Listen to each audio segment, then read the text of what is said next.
جن کے پاس کوئی دلیل ہو کہ ان کا عمرہ قبول ہو گیا ہے، مگر میرے مصطفیٰ کریم نے کیا فرمایا؟ فرمایا میں محمد ضامن ہوں جو صبح کی نماز پڑھ کے اپنے ماں باپ کی زیارت کرے، اللہ مقبول حج اور مقبول عمرے کا ثواب عطا فرمائے۔ سمجھ آئی بات؟ کریم نبی نے فرمایا میں ضامن، میں ضامن کہ اللہ ایک حج ایک مقبول عمرے کا مقبول حج یعنی جو قبول ہو جاتا ہے، مقبول عمرے کا ثواب عطا فرمائے۔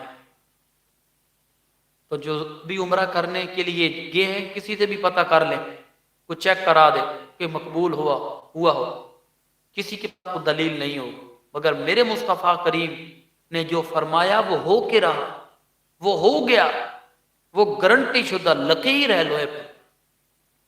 دنیا بدل سکتی ہے، فرمان مصطفیٰ نہ بدلا جائے گا، نہ بدل